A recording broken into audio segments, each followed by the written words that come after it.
Welcome back to a brand new episode of Private Parts with me, Liv Bentley. This is the podcast where nothing is off limits. And this week, we've got the TOWIE legend himself, James Locke. I always called you James when I first met you, but not Lockie. Lockie's more of a lad's thing, isn't it? Lockie. Yes, Lockie. Yeah, something you use down the pub. But no, I prefer for a woman to call me James. All my close friends call me James. It's only people. It's become a thing now where it's become a thing on TOWIE, that now my actual friends are calling me, because everyone calls you Lockie. You know? But did TOWIE say to you, can we call you Lockie rather than James? Yeah, so they asked me, because all the boys were calling me Lockie, they wanted to make it more personal, you know, because with the shows that we do, people feel like they've grown up with us. So they feel like they're our friends, don't they? How many times you get stopped in the street and someone tries to give you advice like they're one of your friends? No, I know. I think people get very, which is the beauty of what we did. It makes it very personal to them people and to us. So yeah, people call me Lockie, and then I've half got to sometimes work out if I know them or don't. That's the worst. I used to get that when I'd have a few drinks and people come and chat to me. I go, do I know you? Yeah. Lockie, what's happening? Yo, how you been? Yeah. Who's this fellow? Wait, how long ago was it that you actually joined TOWIE? 2013. Bloody hell. Yeah, a long time. And I haven't done it for the last 2 years. So in total, my maths is 10 shit. years. I've done 10 years. And did you ever take a break throughout or you solidly did it? Only when they suspended me for playing up a few times. Did they actually? Yeah, of course I have. What were you doing? For legal reasons, I don't think. Sorry. But when you first joined, were you in a relationship? When I first joined, I was single. I come in, they brought me and Dan Osborne on as the new Lotharios. Yeah. And he just sent us in, just let us off the leash and said attack, and we did. Because I'm trying to work out, I think between TOWIE and Chelsea, because the premise of both shows is obviously very similar, but TOWIE always looks like you guys are just a bit more wild. But in real life, we're worse. I think we are worse. But I actually have to say, because when we did Celebs Go Dating, and I shouldn't say this, the TOWIE lot, you and Pete are a lot more gentlemanly than the Chelsea lot. No, saying actually, I like to think we are. No, you are. Can I tell you something? Because I remember this is extraordinary. So the reason where I met Lockie was on Celebs Go Dating, which was actually a lot of fun. But we, for some bizarre reason, after every viewing or whatever, would end up at Stringfellows, the local strip club. Yes. And every time you or Pete would always make sure I got into a taxi. Chelsea lot, they'd tell me to get on a fucking bike. It was very, very different.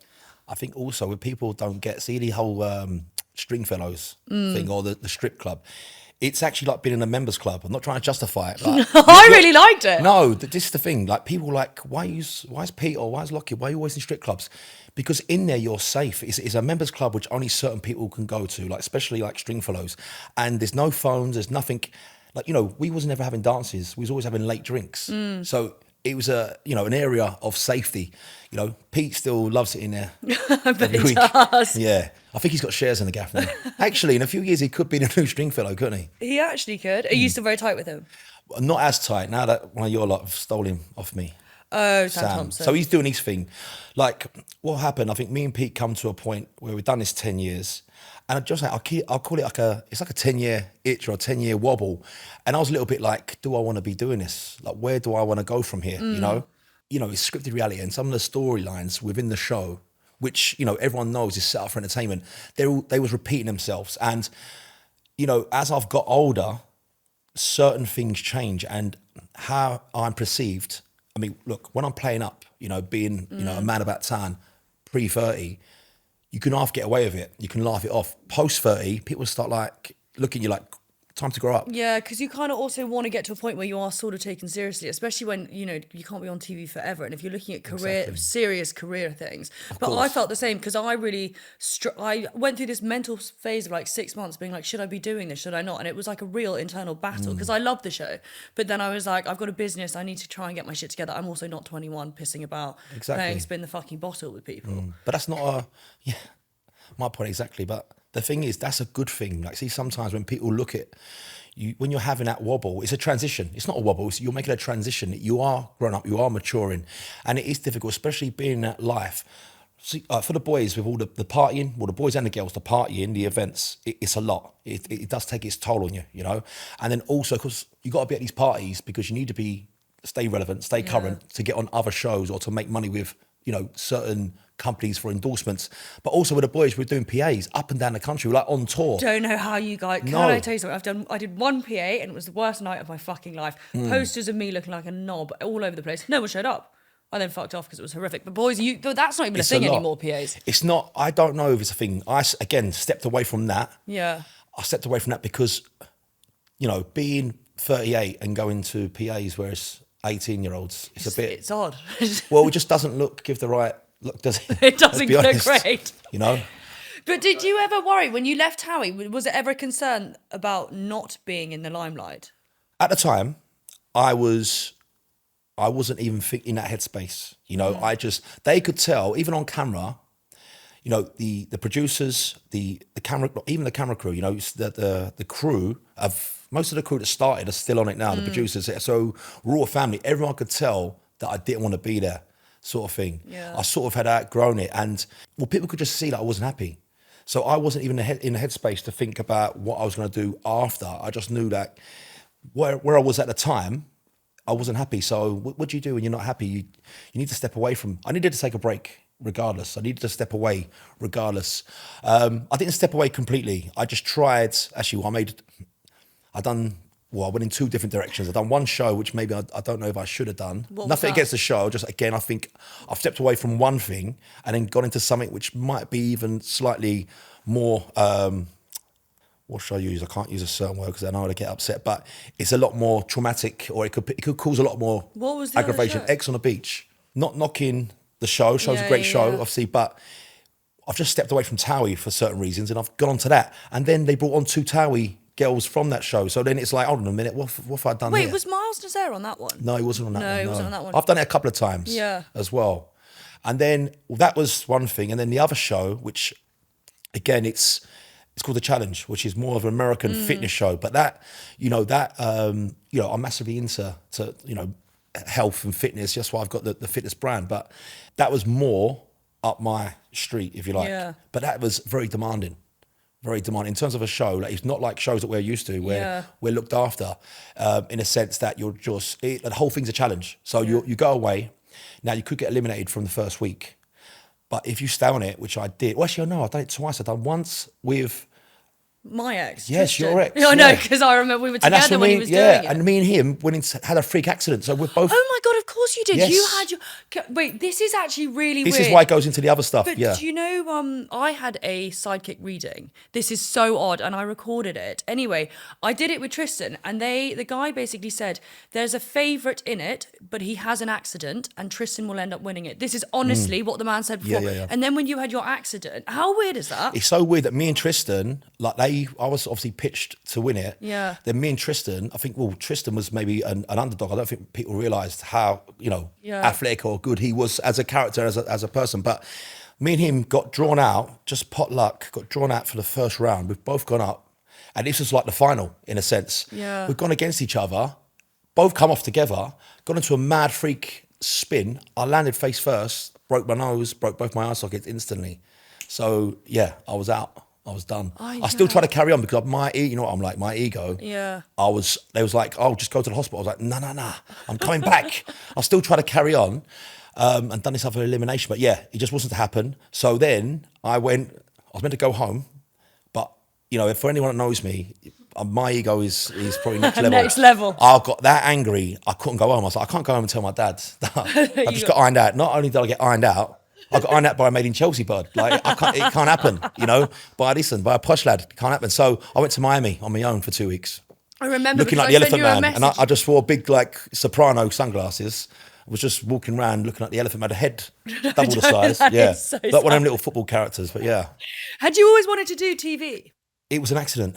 I fell in, the acting I always wanted to do. I've always been obsessed. Anyone that knows me, again, I'm obsessed with movies, old films. I love acting, I've been obsessed with that. And people from my background, people forget that, people don't always know that I'm not actually from Essex. I'm from East London. I'm from a council estate in East London, in Wapping.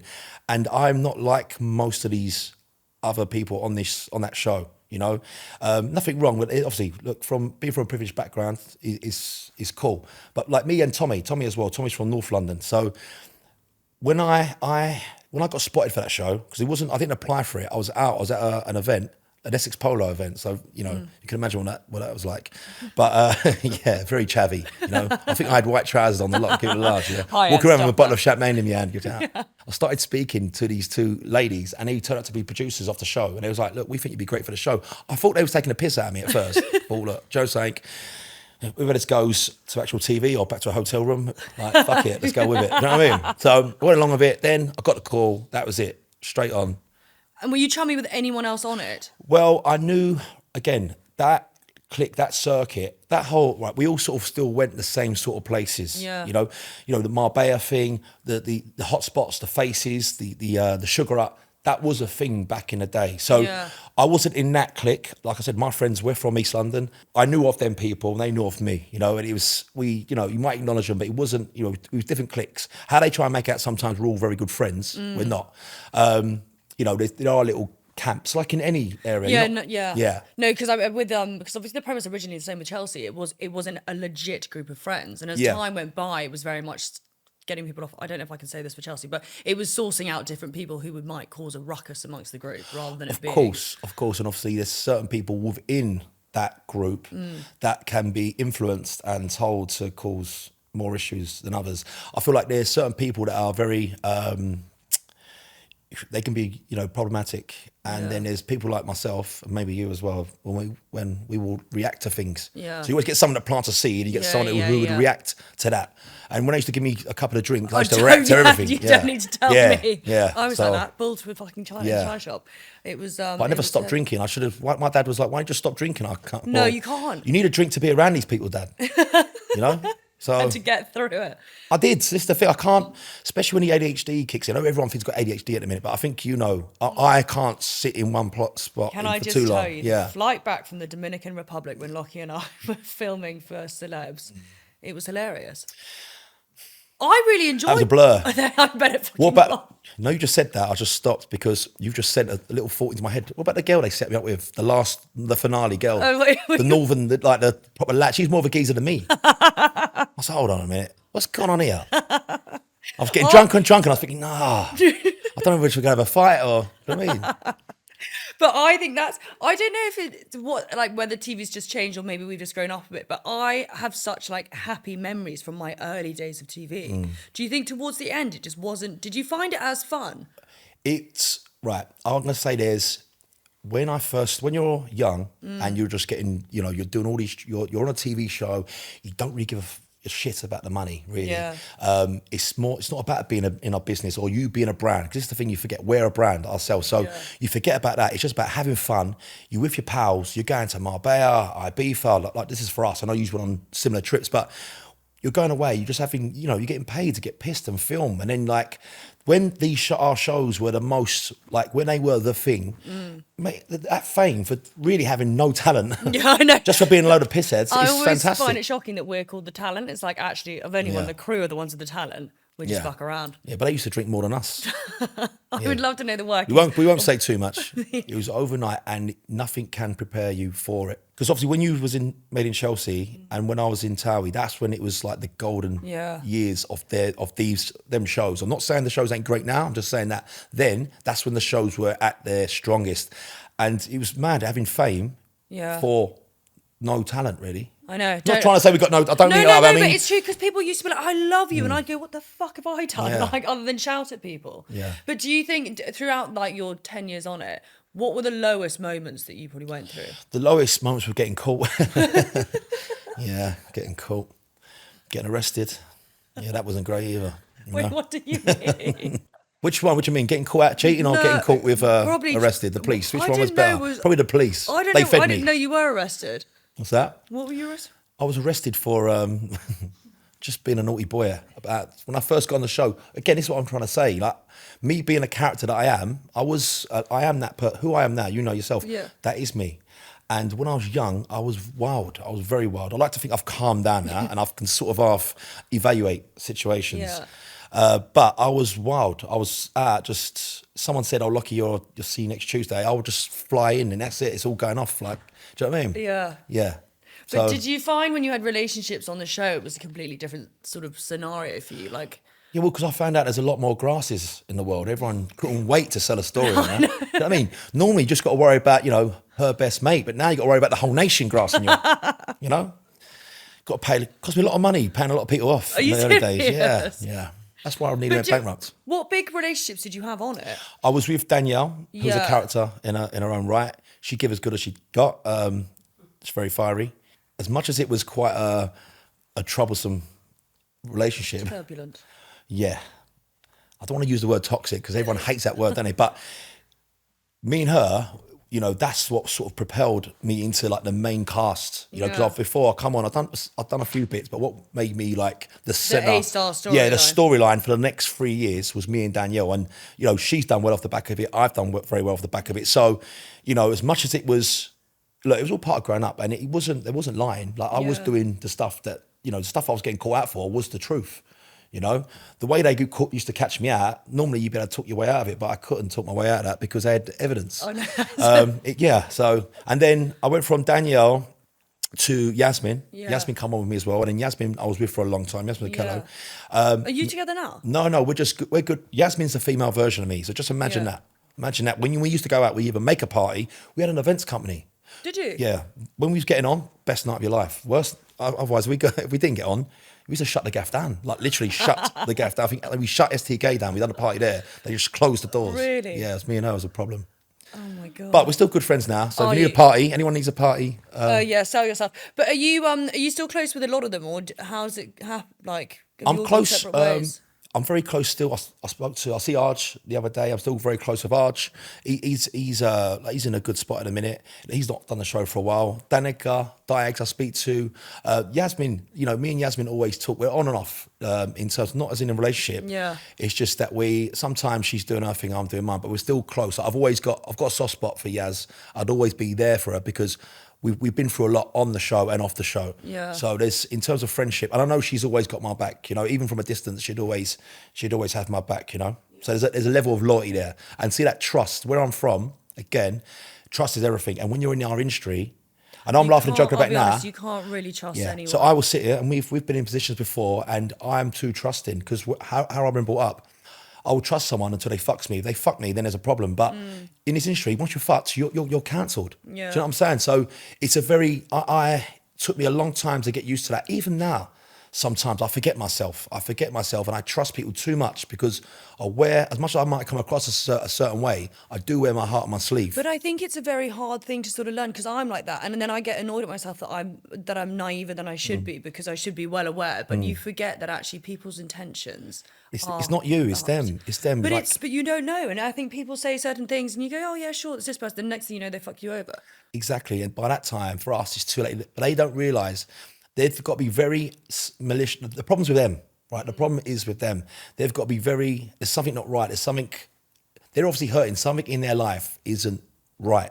Yeah. But then what they're doing when they're trying to, you know, intentionally ruin someone else's life, it's not right, you know, but that's a them problem. But at the time, it causes us a problem. And for the sake of selling a story or whatever it may be, they've caused you a massive issue in your career. And not only that, also with the mental side of things. You can't, no matter how tough you are, I know you've been through a lot, I've been through a lot myself, and we're both very tough characters. Like, you know, the shows and life make you that way. But you can't prepare for certain things, you know. It does certain things do knock you for 10. And especially when you're building, you know, look with your podcast. Yeah. It doesn't reflect well. Like, do you know, something so silly can No, it's fucking damaging. I just a big believer these fuckers will get karma. They do always get karma. That's the one thing. But again, it's like at the time you wanna do something, don't you? But you want to get them back in some way. You know, that's a natural reaction. I think, like, you're not drinking at the minute, are you?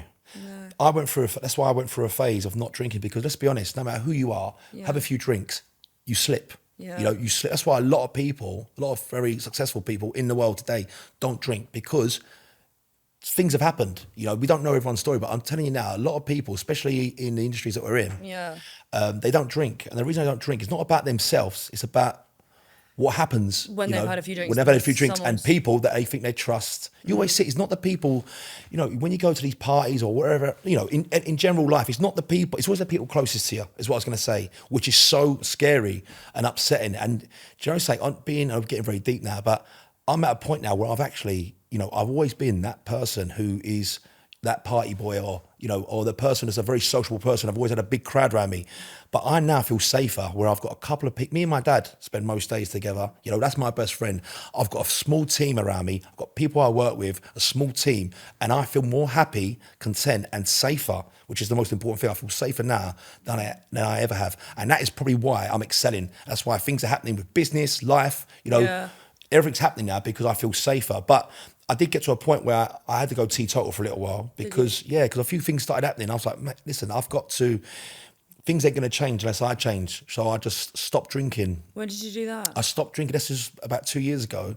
I stopped about 6 months before the last ever episode I did for TOWIE. Really? So I went out there. Maybe that was me then, where normally I'd go on one of these trips and have a drink and then play up. I didn't do it. Yeah. I know they didn't like it because they like me playing up, and I didn't do it. What's more important than anything is yourself, and your own peace of mind. I didn't want to go on there and then the next day you get the horrors or you're overthinking certain things, And I think sometimes in those environments it's very hard to remember kind of not who you are, because I don't think, but you kind of lose your identity a little bit, just because if you not play a certain character, because I think, and you're probably you're the same in real life as you were on the show, but after a while the lines get very blurred of like not what's real and what's not, but it's a very sort of grey area. Actually, after I quit, I did stop drinking. No, but I think that's a good thing, it's a powerful thing, because you realise in yourself, self-awareness is more powerful than anything, self-awareness. But look how far you've come. No, I know. I know we don't really speak all the time, but I still, I see you come up, and I still want to, I've always had a lot of time for you. I had a lot of time for you on that show. I want to see you do well, so it's good. So you're in a good place. Thank you. No, it was just the mental health side. Like, do you have therapy or anything? I've had therapy. I had a therapist, and then they had to see a therapist because of me. I can only imagine. Yeah. No, I was winding the therapist up though. That's a true story, actually. But, I bet that is. But do you think, like mental health wise, over the years, do you think you struggled, or do you think you just got such a thick skin you managed to sort of get past a lot of it? The things I struggled, like, this is just the thing. Like, if you met my dad, this is what a lot of people try to explain something. If you met my dad and my group of friends, or where I'm actually from, they're on the spectrum. And the only reason I know that is because when other people have met them, I've took my dad to a rap party, and all like the producers, and they were like, who is this guy? I was like, he's my dad. You know what I mean? He's talking about, things again, a little bit naughty. But he's a character. He's old school, very like Ray Winston, like a character sort of. You'd love him, you'd love him, but you have to know how to take him. What I was getting at, I would never say that you have to be a bit nuts to do the show that we've done. Yeah. You can't be the full ticket, because they don't want to film normal people. Oh, look at these two just going out for a nice romantic meal. No, they want to see you fucking glasses going everywhere. Carnage. Do you know what I mean? Oh, she shagged the waiter, or he has. Like, you know what I'm saying? They want to see carnage, and you need to be a bit tapped, and to lose, when you lose in your temple, most people that are mature or together, they'll be like, oh look, we'll talk about this when we get home. There's a few couples that did it very well, and they never ever aired any of their dirty laundry, and they're still together now post TOWIE, and they've done very well where that level of maturity. But when like me and Yasmin are probably the worst. We was carnage. If you see us off camera, my God, and me and Daniel, really? One of the most watched scene of TOWIE ever is me, Danielle, having a row with Gemma Collins. No, what's happening? You ill? What's up? You ill? That's the most viral one. It's comical though. Yeah, mate, she done me. I can't believe how quick-witted I am. Funny. I was like, fucking. I didn't know. Yeah.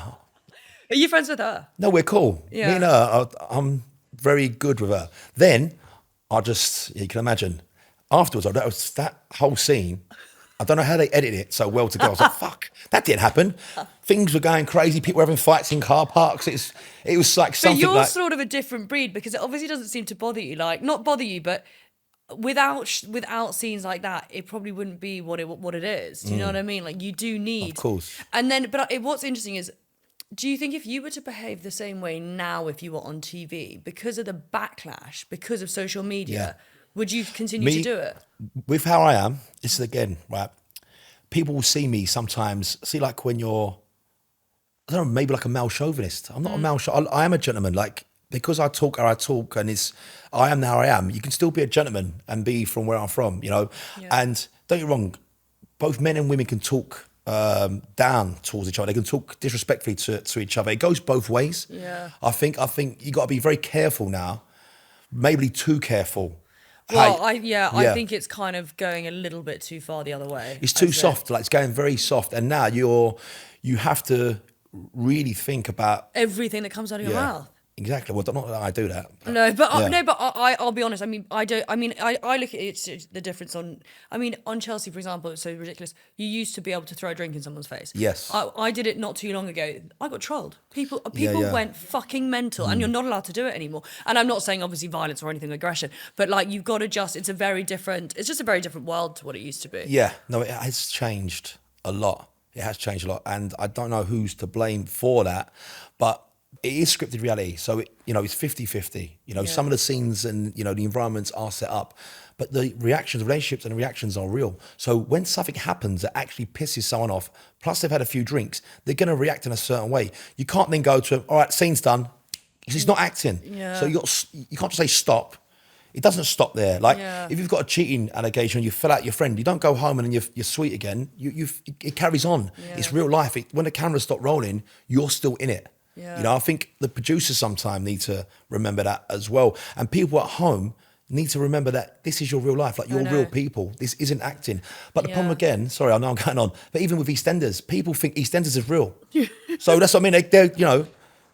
They do think it's real. No, like you think like we're laughing, but they actually think it's real. Like they think that's a real East London, and that's what happens. And they're all real people. Like, it's not. They're playing characters, so it's hard. The blurred lines between. I think it's almost easier acting, to be honest, because you're not. Whereas when you're playing yourself, and then when you're getting trolled for playing It's more yourself, then personal. you're screwed. When you're playing yourself, it's more personal. I think people always misperceive me to be arrogant. I think a little bit arrogant. Confidence and arrogance is a fine line. Yeah. I back myself. You don't believe in yourself. Who else is gonna? And I'm very confident. I'm a confident person. That's why. That's why I am. That's why I got spotted for the show. And that's why I was put into the show. But people sometimes think you're going to be arrogant. Now, arrogant is when you think you're better than someone. If someone wants to come up and chat to me, be nice to me, I will show them the same, respect as they show me. If someone goes, "Lockie, you're a prick," what do you think I'm going to say? Do you know what I mean? Fuck off. Do you think, is there anything that that happened or that you did that you wish hadn't maybe happened, or you behaved differently? We get there, yeah. There's been a few things. Again, it's been quite a few things happen. Do you know something? One of my very good friends the other day went to me, and this actually hit home a little bit. Mate, you're very tolerant. Like, I'm very tolerant to things. I have actually become very tolerant. See what I said? When I was wilder, I wasn't being wild. I'm doing what any self-respecting person, man or woman, someone calls you a prick or says something rude in front of you, got your dad or your mum with you, or talks to one of your friends or your girlfriend rude. What do you do as a man? You put your head down. I'm not brought up that way. I go on the attack. You go on the attack, they was a gangster. 5 minutes later, they're calling the police. Hold on a minute, you was a gangster a minute ago, and now you're calling the police. Hold on, what do you want to be? And that's the truth. I've had this happen multiple times where someone said something really naughty, and you stick it on them, and then they go and call the police, and they want compensation. Do you know what I'm saying? So as I've got older, I've become more tolerant, because them calling me that, I've got more to lose. And that's what I've got to realise, that we are we're in this industry. Whether people think we're famous or not, well, people know who we are, so we're something, aren't we? Oh, you ain't famous. Well, we are. Okay, so if we're not famous, then how do you know who I am? All right. Yeah. And listen, I hate to say it, but the police, they want our scalps. I've had numerous things happen, and they don't even want to hear your story. They just think they think you turn up. I was that fucking prick off the show again. Thinks he can do what he wants. Do you know what I'm saying? When they don't want to hear your side of the story. So I think prevention is the safer, thing. I'm gonna have every police officer after me. Yeah, fuck is all. We're an easier target to make an example of. Yeah, because it looks like, again, it's not just me. Like, there's me for one reason. There's girls for other. Even there's certain storylines where people have promoted certain things, and now they're going, and now the courts or the police are going after them. Now, the person who's actually done certain things, they're not going after the actual brand. They're going after the people that promoted it. Hold on a minute. They're just doing a promotion. Wait, give me an example. Well, I don't want to see some of these trading posts that people have done, and then they're scammers. Yes. People, like, you get paid to do, paid posts. Maybe you should do a bit more research, but it could be a trading post. It could be, see some of these people, the online shoppers, the personal shoppers. Even some of them people, I've promoted them before. And then sometimes, then people are like, oh, well, I've not received my stuff. But is that on you? Do you know what I'm saying? It makes it, and yes, part of it is on you. It is on you. Do you know what I'm saying? I actually had this, bizarrely, with a company with unbreakable tights. Anyway, did the whole ad, all this stuff. The whole thing was a scam. And I had messages from people saying that they've taken my money, got nothing back. And I felt guilty, because I was like, I've encouraged this. And I said to my agent, this is an old agent at the time, and they were like, oh, it's not our problem. I was like, I've essentially conned people. But that's what I'm trying to say. And then see where we're sitting in now. And I'm trying to I'm thinking, should I say this? But it's the truth. Like, how we make money, how we, one way we make money is through endorsements. And then when you're promoting these companies, it's down to obviously yourself, but even the person that are buying from the companies, you've all got to do your own research, but the agent as well. But then what happens is everyone just points a finger, just steps away from you.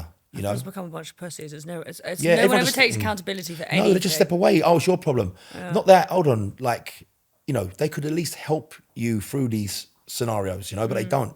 They just step away. But this is what I'm trying to say. When these sort of things happen, it's damaging, and they're mentally testing. They're mentally testing times, And this is what's the craziest thing.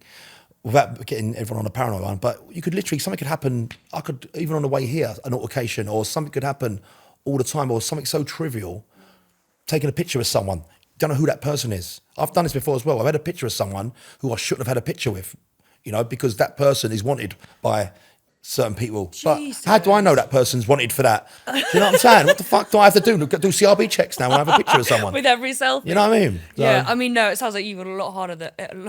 I think I do put myself in positions sometimes. In questionable positions. I am just a magnet for trouble. But you've got such a big following. Do you think, because I always wonder this, when you're on reality TV, people follow you on social media because you're on TV, not because you're an influencer. So I didn't naturally get a following because of promoting certain things. So that's like almost a career that I now have to take. Do you enjoy social media? Right, no. So this is the other thing again. No, I don't. This is the thing. I find it fucking I'm a bit of a hard. dinosaur. I'm not that guy who goes down the gym, got all the cameras out, doing all different angles and really, the whole life. You got to understand, fair play to these influencers. That is their life. And they make serious money. But people don't realise, see this little 30-second clip, that takes a lot of time, half a day. Filming it, first of all, in all different angles, different environments. Then on top of that, going home and editing it. It's a lot. It's like, they're like a mini production company on their own. Yeah. And again, what you just said, in terms of an influencer, I always have this conversation with people or argument. I'm not an influencer. I'm a TV personality. No, I'm with you. I'm the same. So when brands come to me and they're like, it's the thing, they think because you've got that following and because you're on TV, I can just go, buy that cup of coffee and it's just going to go bang, sell out. No. People, it's how marketing works, and even with my own brands, this is how it works. You'll have a face. So I'm the face, obviously, my brand. You're the face of Yon. We're there for brand awareness. People trust us and they relate to us and they've grown up with us, and you have a name who's brand awareness. And then you have the other micro influencers or creators that then promote the brand, and they drive sales. Between the two, that is a very powerful marketing campaign. That's what I do with my own stuff, whether it's Lockie Fitness or whether it's Syrah, the tequila. I would use me as the face, and I'll use, I know you're not drinking now, but I'd get you to promote it. Not trying to say, promote this and give you a discount code. I don't want you to. I don't need a discount code. I wouldn't give, this other thing as well, these discount codes. As soon as you do that, people think you've been paid, and that makes people not want to buy it from you, you know? And I'll try to explain this to people, put a code on there where you can monitor the sales if you want to see the traffic, but don't put a discount code because it makes us as a brand look cheap, makes them look cheap, and it makes them not want to buy it. Wait, while we're on this, explain this tequila to me. So when have you launched this? So this tequila, Syrah, this is mine. I'm very, very proud of it. I launched it, I started the process this January. This is a pretty quick turnaround. It's moved quick. Because of how I am. And that makes a lot of sense. I'm like, want everything done yesterday. So we've made a lot of ground very quickly. It came about by accident. I was approached about doing some promotion. I didn't do the promotion. I said, I want to do my own thing. I'm a tequila drinker. Now, for people wondering, a lot of people ask me, hold on a minute, you've got a fitness brand and you've got a tequila. I'm not one of these, gym influencers that try and pretend. Pardon? I said it's all about balance. Everything's about balance. And I do drink. I'm in shape. I still drink. Yeah. And when I do drink, it's like anything. Like when you have your diet, it's swapping things, everything is diet as well. This is the other thing. People go to the gym. Everything is diet. And I like to swap things. And when I do drink, I drink tequila. Because tequila is actually the healthiest out of all the drinks because it's the only upper. Like every other drink's a depressant. That's my favourite This drink. is an upper, okay? So what I've done here, tequila's been not so much overly done in this country because it's not really been respected. If people drink tequilas here, it's normally to get fucked out of their head. Now, I actually like tequila because I enjoy it. Now, let's be honest, you're trying to drown your sorrows, aren't you? Like, fuck it. You know what I mean? She's left me, took all the money. But and the kid she left for me. But, right, where are we going with this? So, tequila's not really been respected in this country, but I love tequila You know, the actual Americans, when I was over in America doing these other shows, they got me the challenge. They got me on it because that's all they do is tequila. Yeah. And when you're drinking premium tequilas, you notice the difference. It ain't that harsh. It's a smooth tequila. Yeah. So what I've done here is, again, not following the grain. I've done a flavoured tequila. So my idea behind this is I want to have like the colours, like a Skittles, like the colours of the rainbow. I'm going to have multiple colours, all different flavours. I've started my 2 hero flavours are pineapple and grapefruit. Okay, so, but this is just the first of many flavours. It's going to be ridiculous amounts. But yeah, I started it. I just launched it in June. I've done a soft launch in June. In London. Then I've done another launch in August at the WikiWoo Hotel in Ibiza. Yeah. But yeah, look, it's available now. It's literally just about to be, we're going online very soon. So the e-commerce side of it is going to go online very soon. But I'm in the process at the minute of doing some very big deals with big people. And I've had a lot of interest, which is crazy. Something that come about by accident.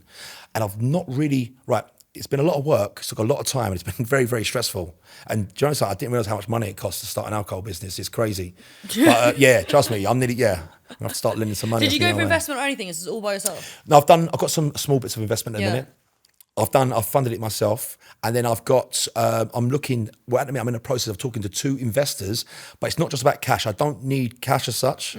I need influence. So I've got 2 people coming on board, and they're very influential within the alcohol business. They've seen this, and they said to me, if it tastes as good as it looks, you're onto a winner, you know? And I promise you, I'm very, very proud of this. If you taste it, anyone who likes tequila, it's smooth. It's not, you've got no that harshness. Yeah. And I'm very proud of it. I know it's going to do very well. It's going to blow up 2026. This is going to be, remember I said this. This is so exciting. I just can't believe how quickly you've turned this around, honestly. Of course, I've had a good team around me because I had a very the distillery company, Red's Distillery, are renowned. Like they've got a few big partners. And do you know something? I had a chat with them. They don't normally just work with anyone. I had a chat with them, and I think because I'm quite passionate about things, they got excited and I got excited. And he's like, look, show us a bit of commitment. So I put money in straight away, got the prototype. And then from there, we've developed it. We've got it to where it is now.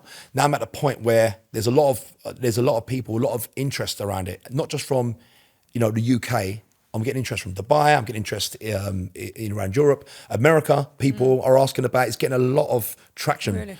And, because this is actually a standalone product. There's actually nothing, I know it sounds so crazy, no one's done this, or no one's done this well, ever. It's a standalone product. So I'm moving quick on it. And I think you have to move quick on these things, because as soon as someone catches light of these things, they'll start to remake it. Yeah. No, well done. This is smashing it already. No, I'm buzzing. Like you can tell, I'm very, very passionate about it. You are. And then I've drunk too much of it lately. I'm not gonna lie. I've turned into it's Locky Docky at the minute. I'm turning into a pisshead. But and then Lockie, what's your business called? The fitness one? So you've got Locky Fitness, which is the fitness one. Yeah. It's home gym equipment. Right. I'm going to go into other things, but I've started with a niche for home gym equipment because I've just tried to be smart. I love fitness, I love health, but I'm not a PT. Well, I actually am qualified PT, but I'm not there. I haven't got the time to be training people. Yeah. These online coaching stuff is very fair play, oversaturated. I haven't got the time for that.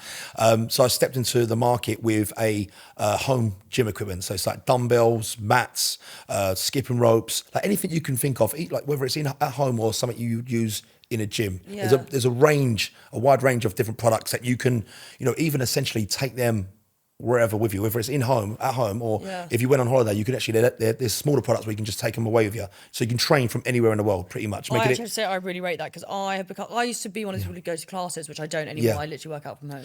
Well, this is the thing is for you. This I'll send you like the full range, but the dumbbells are for, this range is actually aimed more at women. I'm not going to lie. Really? Because I feel like with men, most of my following's female because of the show I've done. It's not a bad thing, but and then also men would normally follow like these guys that are Mr. Universes. They don't really follow me for fitness advice, So I've aimed it at my demographic, but all of the gym stuff that's there, men and women can use. It's unisex.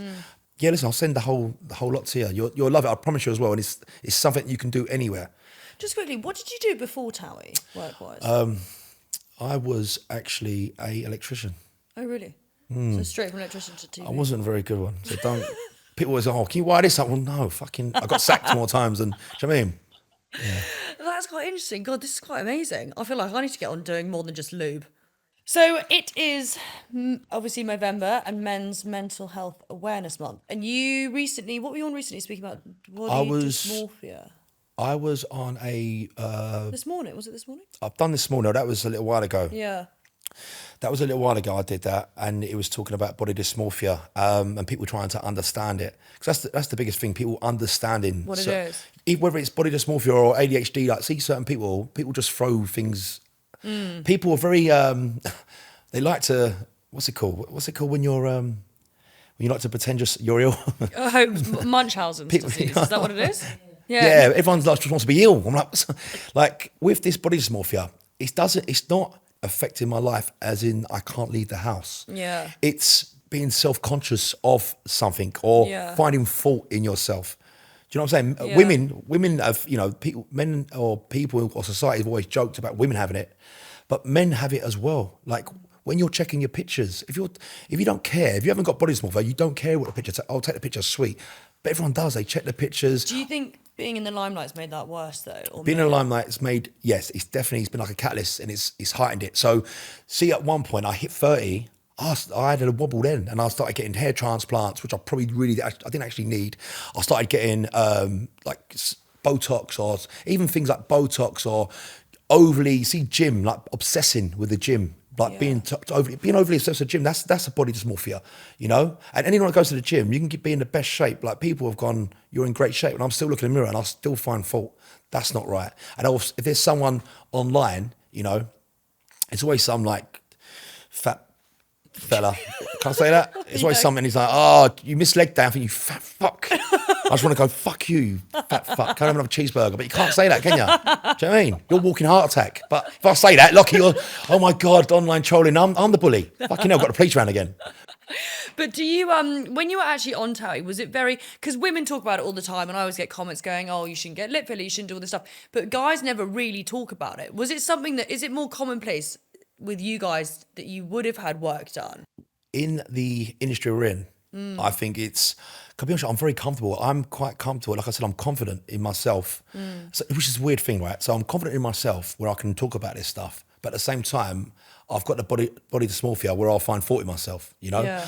I'm very self-critical. Even with this, you can see I'm passionate, but I'll still find fault or think I haven't done something correctly. Yeah. So I don't look at it as a bad thing. I'm aware that I have it, and sometimes I'm like, James, look, like my dad goes to me all the time, like, fucking hell, stop being so vain, like you're sweet. Like, forget it, But sometimes you need that reassurance, that check.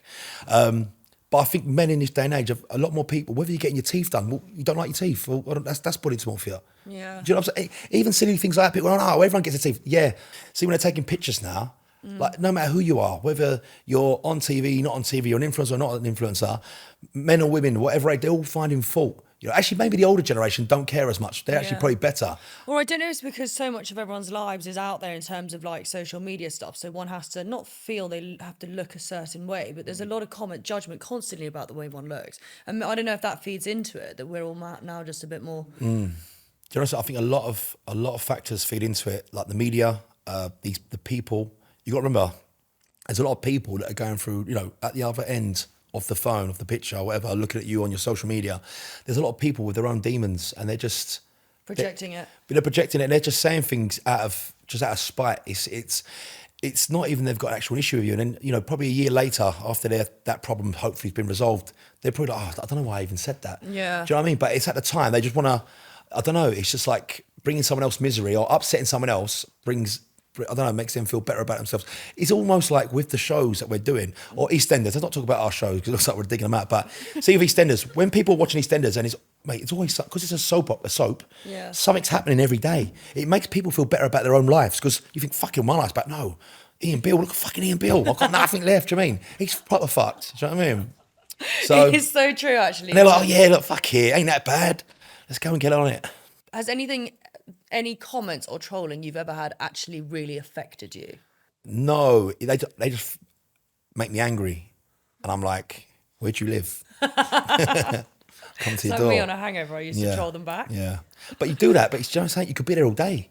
No, I know. Next minute, you fucking hell, you start Friday, you're there Sunday. You know what I mean? You're still going through the comments. We had Miles Adair on recently who also spoke about the body dysmorphia. What would your advice be to anyone else who's struggling with it, slash how do you sort of, if you feel like you are being overly particular about the way you look, what do you do to change it? I would just slow down. Try to rationalize what you're doing. Yeah. You know, it's overthinking as well, because when you're looking at it and you're finding fault, you're overthinking it.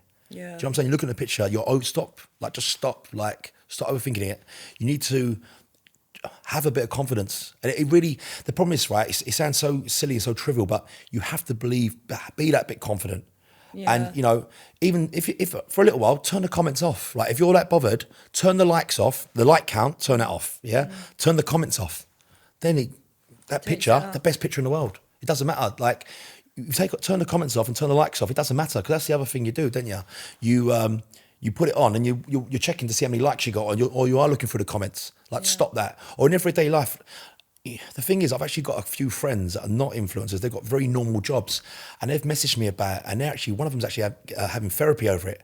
This guy's a really good looking guy, by the way. And I'm like, mate, and it's so weird. It's actually probably the ones that are these really attractive people that have got it the worst. Yeah. Do you know what I'm saying? And a lot of it does come down to aging. This whole thing about aging. That aging is I'm not terrified to age. all this aging stuff. Look, aging is a number. Can't be honest with you. You want to make yourself look younger, live a healthier lifestyle, get yourself in the gym, eat a better diet, and you just take care of yourself. Like, you know, don't go out drinking all that. See things like drinking and stuff. You know that all that toxic stuff. Yeah. I know we all do it. Well, I know you're not you, but we all do it for whatever reason. But, you know, balancing things out, you know, like you said earlier, balanced lifestyle is key, you know. But also getting to a point where you realise you're a certain age and calming things down a little bit. Like, there's no way in fuck, if I was still drinking, I could party the way I was back in the day. No, of course not. You'd see it on my face. I couldn't. Yeah, see with me, if I've been out and had a few drinks, you can tell straight away. Even my personality, again, I'm a lot less sociable.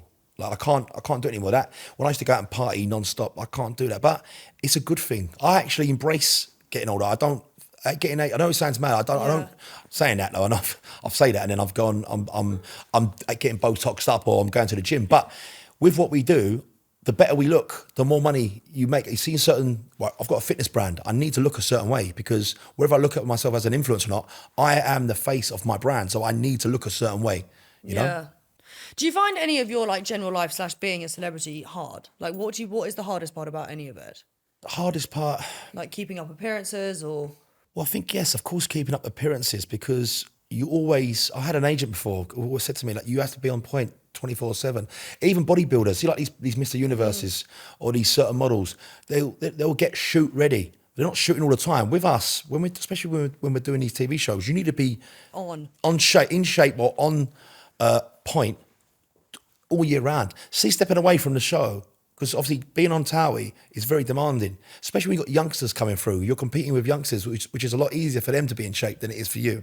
Because naturally, as you age, post 30, certain things are harder. You have to start watching what you eat more. You have to be a bit more careful if you're having a few drinks, you know. So it is. There's a lot, but I enjoy it. The thing is, I'm not gonna sit here and slag it off. Like, it's gave me a great life. It's given me a fantastic platform. I wouldn't be sitting here today talking to you. I wouldn't have this brand. Yeah. You know, people wouldn't believe me. That following and what I've built up, that influence has enabled me to, you know, have a very, you know, a good life. You know, a very affluent and a great life, which I'm very happy with. You know, I wouldn't change it in that respect.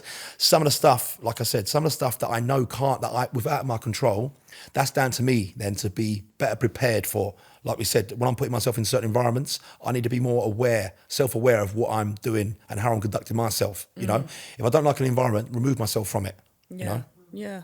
You're very wise, Lockie. I'm trying, honestly. You know. I'm charging you for this therapy session. What? You're giving me therapy? Yeah. I probably need it.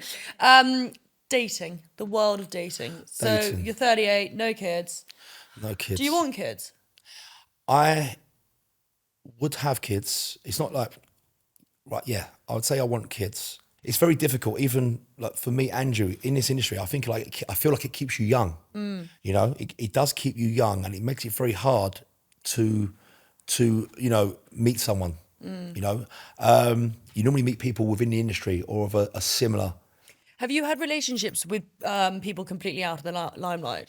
No, I've not had like a. Well, yes, I've been out with people. Yeah. I mean, I've been out. I've dated maybe seeing someone. And, you know, last time I actually done that, I was seeing someone for a little while in Dubai. Now, because I was in Dubai for a little while, I know I've just come back. My leverage, what I've done for the last 10 years, my name is here, so I need to be here. Over there, I wasn't known. Obviously, the odd person might know me, but over here I'm a lot more known. So it makes it more difficult to date a normal person as such. Then over there, I sort of had a bit of normality, which was nice. But that fizzled out because I couldn't stay there. I couldn't set up. She wanted me to stay over there. I couldn't stay there. I come back here. But at the minute, to be honest, I'm so focused on the business. I don't feel... dating someone is a full-time job in itself. And I think it's disrespectful to that person and to myself, because I put so much time into this. At the minute, I need to see this through. I need to get this launched. Once it's launched, not that the foot's going to come off the gas, but I can then, you know, I've got a team around me, you know. But at the minute, there's a lot going on, and I haven't got the time to be dating someone. No, I think it's actually better to probably think that way. I think also it's hard doing it all. Like, I look at friends who potentially left TV and gone on to do the whole family thing. I've chosen not to, but I've decided I want to work or continue doing what I'm doing, and that's like my priority. But there's nothing wrong with that, though. This is the thing. There's nothing wrong with that, and it goes. But people go to me like, "Oh, you're 38. You're nearly 40." That's what they're saying. You're nearly 40. Time you should grow up, go and settle down, have some kids. People say that to me, and I'm 10 years younger. I should have my eggs frozen. I think you can go fuck yourself. Like, this is if the I'm people. totally honest. But these are the same people saying age is a number. In this day and age, everyone's different. You know, I've got my sister. She's younger than me. She's got a family. Okay, she's married. She's got kids. Fine. I've got my uncle. He's 60. He hasn't got any kids. What I'm trying to say, him and his missus chose not. There's no wrong or right here. People go, "Oh, them people are selfish." No, having children isn't for everyone. You know, it's your life. It's okay to be a little bit selfish and do what's right for you. You haven't got to do. Why have we all got to be the same? You know, if we was all the same, it would. I know that old cliche. It'd be boring if we were all the same. You know, do what's right for you, and I think you're doing the right thing anyway. But I think, no, I completely agree with you. I think what's sad is not the pressure, but I think because of social media, younger people, there's just a lot. I think social media generally doesn't necessarily, yes, it's positive, but it can be negative. And I think there's so much stuff out there that one automatically sees. Like, the second you hit 30, you should be doing certain things. I don't think you should be. But who says that? Why do you think marriage, divorce is 50-50? Well, it's getting fucking higher than the worst. Yes, than that now. because people are rushing into things. Yeah. Take your time, enjoy your life. That's with kids, yeah? And even my dad, listen, no sense. Even my dad said he had me too young. He had me at 22. And it was too young. He never had any boys' holidays or anything like that. And he loves me, you know. Listen, my dad, like, he champions me. He's my biggest fan, yeah? And he's my best friend, and the same, vice versa. And what the relationship we've got, everyone says they're so jealous of mine and his relationship. I would never change it, yeah? It's not a normal relationship when you and your dad are like best mates and terrorising people. But I wouldn't change it for the world. But he had me too young, you know, because he hadn't lived. Go out, live a little. You know, it's okay to fuck up. Don't stop worrying about, you know, these kids now about exams and, you know, what job they're going to... Listen, take your time. You've got time. You know, you've got time. There's so much, you know... Shit to experience. Yes, exactly. And with what you do, I think... Stop acknowledging it. So when someone says something to you, do not listen. My dad says this to me as well. He's a lot wiser. He's like, stop explaining yourself. You don't owe these people explanations, whoever they are. Yeah. It's your life. Fuck them. Like, you do what's right for you. Don't sit there and try and justify yourself to them. Yeah. As well, because then you start justifying yourself. Then you go home and you start thinking about it. What the fuck have I just told that person? Like, I don't want to froze my eggs because this reason or that reason, or well, not me personally. You know what I mean. It's so true though. It is. Okay. It's a good way to be. But in terms of dating, how are you on the apps? How do you meet? Do you meet people out and about? Right. I've got friends. Actually, my mum met someone on an app. Yeah. Okay. Yeah. So again, actually, my brother met someone on that. So that's fair enough. I'm quite old school. All my girlfriends have been my friends before. They've been friends of mine. Yeah. I just met them. They've been in the same circles. They've been friends of mine. Yeah. You know, and then it's turned into a relationship. With the apps, it's not that I'm against it. Again, it's just I hear sometimes a lot of horror stories where these apps, you know, especially coming from the men, it's worse for women because you've got these guys who just go on the apps because they're after one thing. Do you know what I'm saying? So then it's hard to meet someone. And again, doing what we do, it's hard to meet someone on these apps.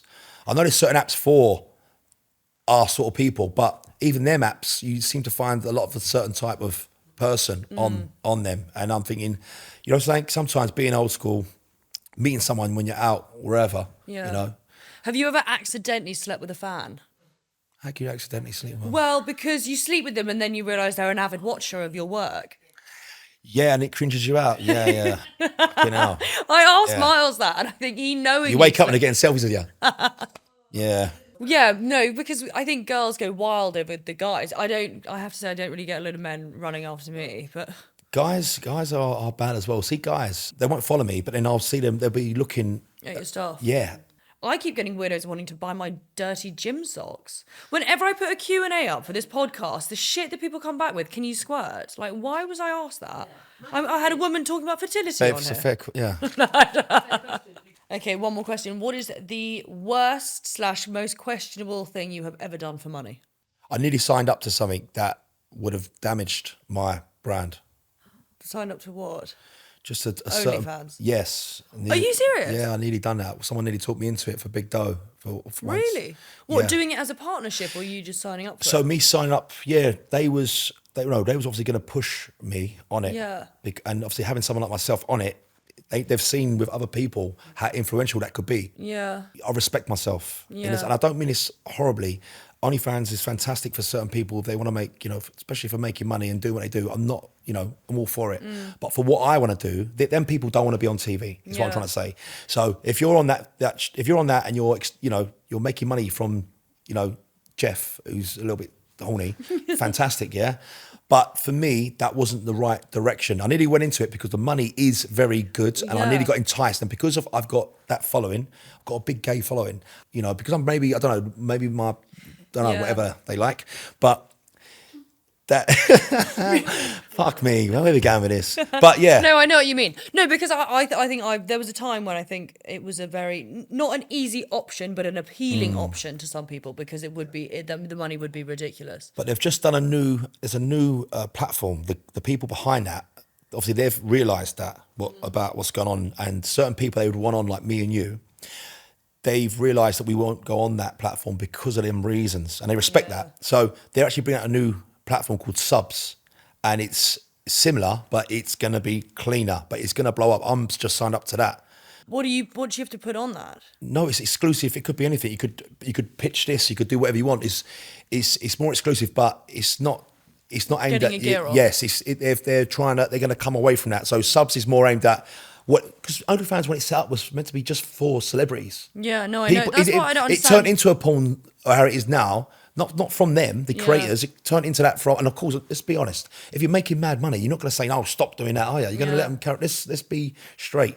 So yeah, they're doing a new campaign, the team, and they've got a new platform called Subs, which is basically taking all the best bits from all these different platforms and putting it into one area. Interesting. Do subscriptions, and see for someone like yourself, they would actually they want to push you and they'd back you. I think they could help with this as well. Really? There's another conversation for you, but that's what I'm doing now because it's going to push my tequila and it's going to push my gym stuff. I'm doing it for my gym stuff. Yeah. For Lockie Fitness. What other TV shows would you want to do? In terms of TV, The Jungle? look, you say the jungles. A lot of these shows are over. It's very hard to get on these shows. No, now. I know. I don't think they'd ever go near me. Yeah, it's Reality difficult. stars, it's hard. Yeah, it's difficult.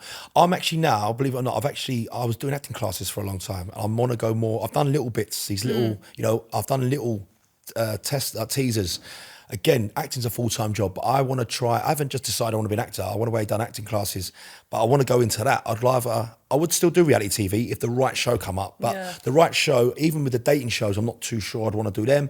It's more things, even like SAS, something like that, or Yes, the Jungle. But again, it's so oversaturated in this country, it's difficult to get on them. Yeah. I'm not going to sell my soul to get on them. And then the presenting isn't really for me. Well, I could do it, but again, I think that's very oversaturated. Everyone wants to be a presenter now, but it's another hard gig to crack. I'm not saying acting isn't, but acting is something I'm very You're more passionate about. I feel very passionate. I love films. I enjoy it. And when I've done acting, I've actually enjoyed that. Like what you said earlier, when you're playing someone else, it's like an escape. You're stepping into another realm or another person's identity. You're playing that character, and then you can step out again and go back to being yourself. So I want in the future, my main focus at the minute, sorry, is the businesses. Have a little play. I think the dream. I'd love to be in like a Viking Really? Yeah, I know The Obvious is someone. James Bond. James Bond, I don't know. Yeah, James Bond. Who wouldn't want to be James Bond? You'd be good on like The Gentleman. That Yes, kind of vibe. so that's a natural progression for me to go into something like a Guy Ritchie film. Yeah. Is like The Gentleman, something like that. Fantastic. Again, because I'm actually from that area, I'll be playing myself as well. Not that I'm a gangster, but I'll be playing someone from that background. Something like that, or James Bond, of course. Anyone, what man wouldn't want to? Or actually, a Bond villain. I think I'd rather be the Bond villain. Yeah, I think that'd be cooler. I think that'd be a lot more. It's a lot easier to act as well. But yeah, Viking, give me an axe, let me chop someone up. Let's go. Okay, final question. Favorite moment from TOWIE ever? Favorite moment from TOWIE. I wouldn't say it's a particular moment. I think I say like a time where, say when we done the Only Way Is Marbs, see them trips away. They were the best for me. They were the best, and see then that's when we actually all got on the most. It's weird that when you're on a holiday, it's like when you have a holiday romance. You're all away, you sort of forget your problems. You're like, oh fucking come here, come here, Gemma. You all live together, and there's like a weird. It's like a family-esque vibe to it. But no, they were my favorite moments because we did like the Ibiza, south of France, and there was just something very. Yeah, I mean, them moments. I look back and I'm like, when I think, I miss it. I miss them moments. I don't miss. The long shooting days, because there's a lot of people don't realise how demanding it is. I miss, them times, Yeah. No, I'm with you. I think that's why I actually stayed on Chelsea longer than I should have done, because I was holding on to those moments. But then again, we were much younger, so there was not any of the worries that there is now. But this has been truly fascinating. Where can everyone buy your tequila? So this is going on the site now. We've got a Syrah website. If you go to the Syrah.com website, you can buy the tequila, and also with Lucky Fitness. Lucky Fitness has got the website I'm just rebranding it now. So yeah. But majority is on your Instagram. Yes, it's all on Instagram. Go on there, click on it, and amazing. Thank you very much. Thank you for having me.